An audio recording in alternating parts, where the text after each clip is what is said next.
Alors j'entrais, on est quasiment à 100 licenciés tous les ans. C'est vrai que dans la boxe, on a un sport très cardio, très physique. C'est une dynamique qui a été portée par la commune depuis déjà de longue date. C'est une petite commune conviviale.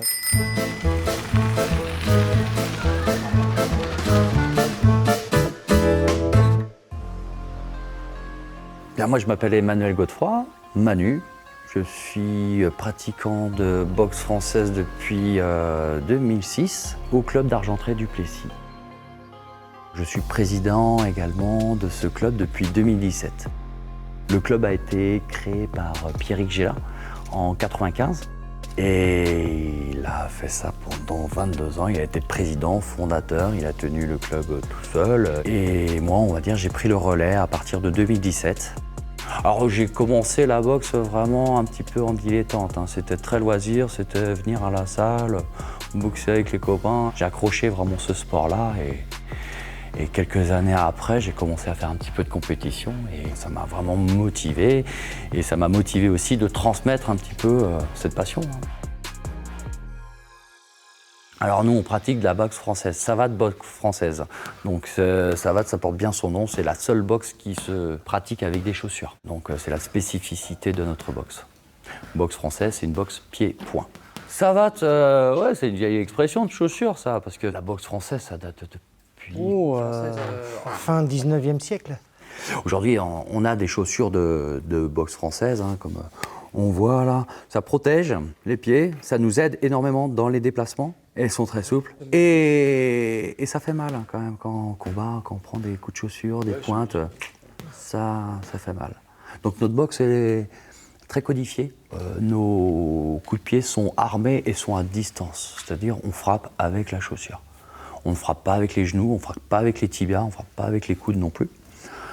Donc ce qui fait qu'on a cette notion de distance qui est très importante dans notre boxe. Donc ce qui fait qu'on a énormément de déplacements. On a une boxe basée beaucoup sur l'esquive par le déplacement.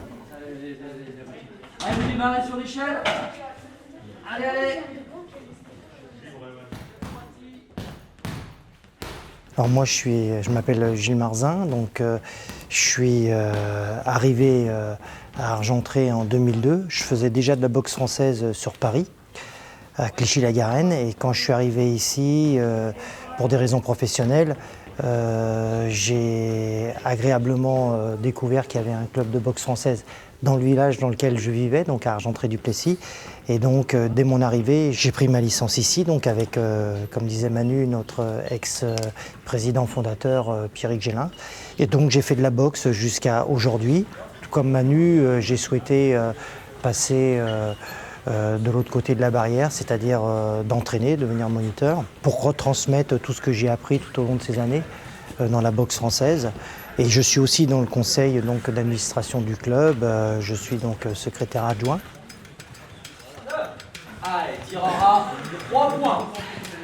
Enchaînement de 3 points pour le tir en rat. Je me déplace, je cadre, je place, je déclenche 1, 2, 3. 3 points. Bravo. Tireur B, je ne suis pas touché sur les 3 points. Parade, esquive. Derrière le 3e point, riposte direct figure. On garde. Allez. Alors j'entrais, ça fait plusieurs années maintenant. On est quasiment à 100 licenciés tous les ans. On a 50% d'hommes et de femmes, en fait. Et il y a une mixité vraiment dans la boxe. On a tout âge. On a des entraînements pour les jeunes de 10 ans à 12 ans. Puis après, les adolescents sont mélangés également avec les adultes. Peut-être un peu plus de filles que de garçons, je pense, dans les adolescents. Oui. Mais sinon, voilà, je ne sais pas s'il y a exactement la parité 50-50, mais quand je suis arrivé, on n'était pas à 90-100 adhérents. On était tout au mieux à 40 adhérents en début d'année et on finissait souvent 4-5 adhérents à la fin de la saison. C'était un peu rugueux. Ouais, c'était rugueux à l'époque. Et là, pour le coup, il y avait beaucoup plus de garçons que de filles. Et au fil du temps, bah, voilà, ça s'est un petit peu inversé. Les filles sont devenues de plus en plus nombreuses.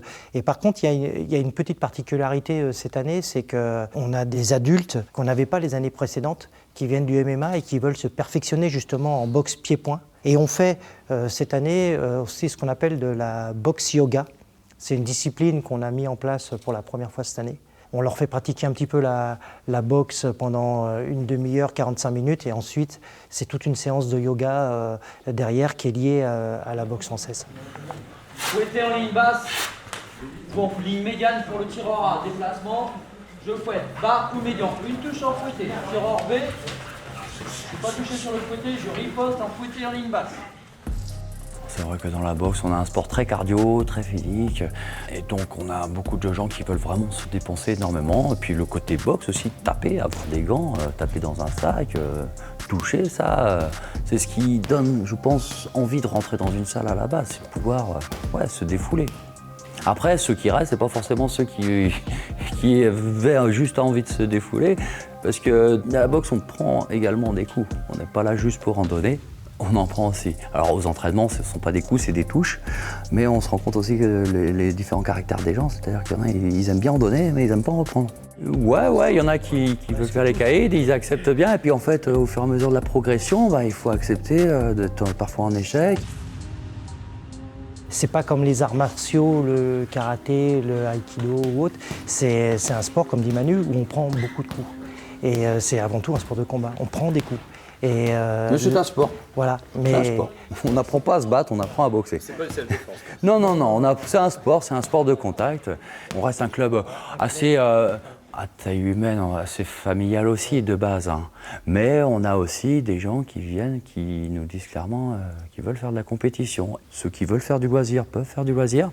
Chacun adapte un petit peu l'intensité qu'il veut mettre aux entraînements. Et ceux qui veulent faire de la compétition, il n'y a pas de souci, on les accompagne aussi en compétition. Ça marche, tireur A, je déclenche, liaison, pied, point, fouetté, chassé. Suivi de 3 points. Tireur B, riposte, direct figure. Regarde. Allez. On a une cohésion entre nous et groupe social peut-être pas, mais une appartenance au club, ouais. Alors c'est toujours lié à la boxe, mais par la boxe, on va faire des activités ensemble. On fait les galettes des rois, on fait des repas, on fait des fêtes de fin d'année, on fait un repas de fin d'année. On faisait, il y a eu quand même 2 années de Covid, ça a été un peu compliqué, mais sinon on faisait notre assemblée générale dans un restaurant. Voilà, les sorties sont liées à la boxe, c'est-à-dire il y a eu des galas qui sont organisés parfois à Rennes, à Nantes, à Vannes, à Lorient. On fait les déplacements, ça nous permet de faire une bonne sortie avec les copains. Alors cette salle, c'était une caserne de pompiers ici avant. Il y a une nouvelle caserne qui s'est créée un peu plus haut à la sortie du bourg et du coup elle a été réhabilitée et elle est devenue une salle de boxe et de judo. Au départ, on a commencé dans la salle de basket du complexe sportif qui est en face là. Ensuite, on est passé dans une salle à côté du cinéma qu'on nous prêtait et on réclamait depuis de nombreuses années une salle pour nous.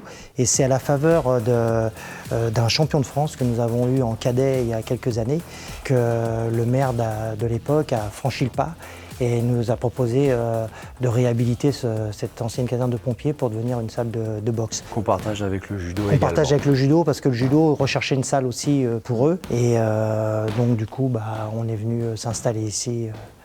D'ici 5 ans, ça sera uniquement la salle de boxe parce que le judo va partir, le complexe sportif va être refait et le judo aura sa salle là-bas.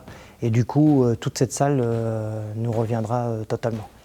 Argentré revoit tout le complexe sportif de la commune et ça se passe très bien avec la commune. On entretient de très bonnes relations aussi avec le judo. C'est important d'entretenir de bonnes relations parce qu'on est dans les mêmes locaux, on se partage les mêmes réserves et tout. Donc on se discipline les uns les autres.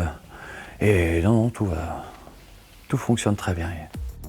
Oui, il y a de nombreuses associations. Ça va du football au tennis, au basket. Argentré est très réputé pour le basket et la gym aussi. L'athlétisme, ils ont de très grands athlètes qui vont jusqu'au championnat de France. Mais voilà, il y a même d'autres sports, d'autres arts martiaux comme le Viet Vo Dao. Oui, il y a plein de sports, les pongistes, club de vélo, il y a de tout. C'est une dynamique qui a été portée par la commune depuis déjà de longue date, c'est historique. Même d'ailleurs, au-delà de la commune, c'était le clergé qui portait ça et ils ont créé ce qu'ils appellent les Jeunesses d'Argentré. Donc c'est une association, comme il existe l'Aurore à Vitré, donc qui regroupe un certain nombre de sports. Fouettant ligne basse, mais regarde en haut, regardez plus ici. En nombre d'habitants, on doit approcher bientôt, je pense, les 4500 habitants. Quand je suis arrivé en 2002, on était 2300, donc on voit qu'en 20 ans, la population a doublé. Bah, on y est bien parce que d'abord c'est une petite commune conviviale, c'est pas trop grand en superficie, en nombre d'habitants. C'est juste ce qu'il faut. On a quand même des commerces de proximité, même si on aimerait en avoir un petit peu plus. C'est dynamique par les associations culturelles et sportives. La vie est plutôt tranquille, c'est calme, c'est paisible, il y a tout ce qu'il faut juste à côté pour aller se balader, faire de la randonnée. On a le Moulin Neuf et le Moulin aux Moines, ce sont deux étangs qui se trouvent là dans Argentré. Alors, à l'étang du Moulin Neuf, il y a un espace de jeu pour les enfants, toboggan, et à l'étang, là, il y a les pêcheurs, puisqu'il y a des concours de pêche. On a la forêt du Pertre qui est à côté. Enfin, quand vous sortez, vous avez le château d'Argentré par où vous êtes arrivé. Donc voilà, on a une nouvelle bibliothèque dans le centre-bourg, là, juste à côté, à 100 mètres d'ici.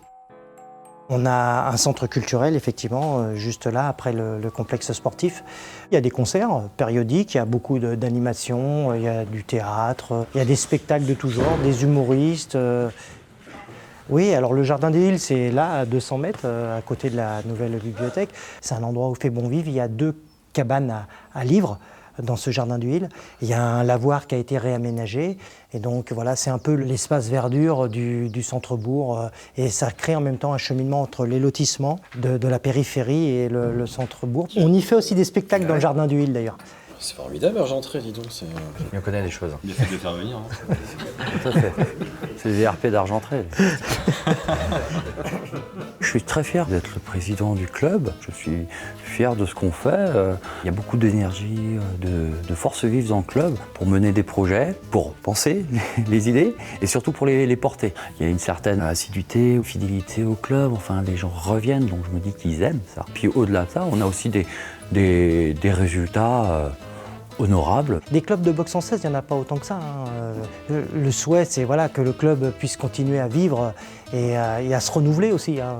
C'est vrai qu'on rayonne parce qu'il y a des gens qui font 20 km pour venir aux entraînements, des gens qui se déplacent de la Guerche, qui n'hésitent pas. Ouais. Il y a de l'envie, il y a de l'envie dans le club. Ouais.